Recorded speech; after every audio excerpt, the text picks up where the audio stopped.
जी हाँ, हर बजट में संपूर्ण मांगलिक व्यवस्था और वो भी एक ही छत के नीचे। शुभ परिसर, पैराडाइज होटल, लक्की गार्डन, नारमदीय धर्मशाला, गुरु नानक परिसर, बापू गार्डन, गंगराड़े धर्मशाला, अमृत गार्डन, छोटी छेगांव। जी हाँ, आप शादी तय करें और बस एक फोन हमें करें। RNK catering and events, Ritesh Kapoor और श्याम कपूर साथ ही पाए एक विशेष ऑफर। जन्मदिन, सगाई, BC और छोटी पार्टियों के लिए शुभ परिसर और लक्की गार्डन में हॉल एकदम फ्री। मध्य प्रदेश की गौशालाएं विभागीय उदासीनता के चलते बेहाल होती जा रही हैं, जहां गायों को मिलने वाली सरकारी सुविधाएं समय पर नहीं पहुंचने के कारण गौशाला संचालकों को समस्याओं का सामना करना पड़ रहा है। इसी तरह खंडवा में भी गौशाला संचालक वित्तीय समस्याओं से जूझ रहे हैं।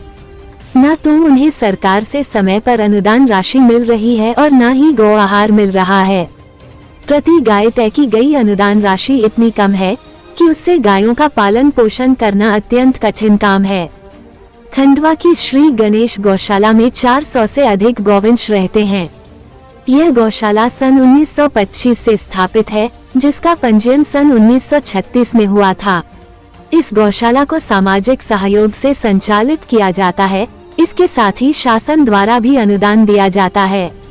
गौशाला समिति को शासन द्वारा मिलने वाला अनुदान समय पर प्राप्त नहीं हो रहा है और न ही गौ आहार समय पर मिलता है।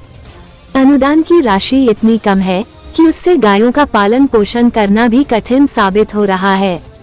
गणेश गौशाला समिति के सचिव रामचंद्र मौर्य ने बताया कि शासन के माध्यम से गौशाला संचालन के लिए जो अनुदान प्राप्त होता है वो बहुत कम है।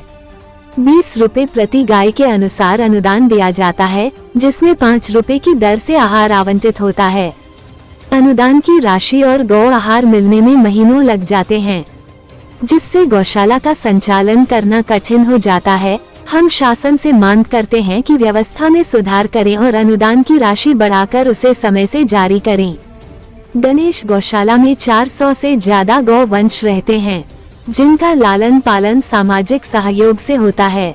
हालांकि हमारी गौशाला आत्मनिर्भर है, लेकिन जिले भर में ऐसी कई गौशालाएं हैं जो केवल शासकीय अनुदान पर ही आश्रित है। उनके साथ और भी ज्यादा विकट परिस्थितियां हैं। तो गौशालाएं आत्मनिर्भर है, अपने अपने साधनों के इसके माध्यम से जो चल रही वो तो ठीक है, लेकिन शासन के माध्यम से जो गौशालाएं खुली है वो जो सिर्फ अनुदान के ऊपर ही निर्भर है, उन लोगों की हालत बहुत ख़राब है। इससे विषय में ध्यान देना चाहिए और जो पैसा वर्तमान में गौशालाओं का रुका है उसको भी अगर शीघ्र ही अगर देने की कृपा करें तो वो भी ठीक रहेगा। क्योंकि अपन गायों की बातें करते हैं, बात करना ठीक है, लेकिन वर्तमान में गायों की जो समस्या है, हार्वेस्टर चलने के कारण अधिकतर भूसा उसका किसी काम में नहीं आता। आज की कंडीशन में हमको 9 और 10 रुपए किलो का भूसा खरीदना पड़ रहा है, क्योंकि भूसा बचा ही नहीं है। तो पहले शासन गाय की बात करती है तो गाय के संदर्भ में उसकी चर्चा भी करे कि भाई भूसा कहाँ से मिल रहा है। तो इसकी एक अपनी एक कंपनी बना के चाहे भूसा खरीद के उसको मिनिमम शुल्क से गौशाला को भूसा वितरण करना चाहिए, ताकि उस पर जो लोड पड़ता वो कम पड़े। 20 रुपये वर्तमान में मिल रहे हैं, 15 रुपये नकदी मिलते हैं, 5 रुपये का पशु आहार मिलता है। तो 20 रुपये की स्थिति आप लोगों को मालूम है, आज पीने जाओ तो 10 रुपये की तो समोसा हो गया, पोहा हो गया। तो 20 रुपये में कितनी बड़ी गाय का कैसे पेट भर सकता है। एक गाय में कम से कम 100 रुपये रोज का खर्चा आता है। फिर भी ठीक है, लेकिन जो शासन के द्वारा गौशालाएं खुली उनकी बहुत दयनीय स्थिति है। इससे कहीं ना कहीं अपन करनी और कथनी में अंतर आ रहा है ये। लेकिन बीच में कई जैसे 2 महीने में रहता, 1 महीने की देते, 1 महीना रुक जाता, तो ये राशियाँ भी रेगुलर अगर मिलती रहे तो कहीं ना कहीं बहुत बड़ा, अभी जैसे वर्तमान में भूसे का संकट आने वाला, भूसे का समय आएगा, ऐसे समय में अगर वो राशि सभी गौशाला वालों को मिल जाए तो कहीं ना कहीं बहुत बड़ी राहत है।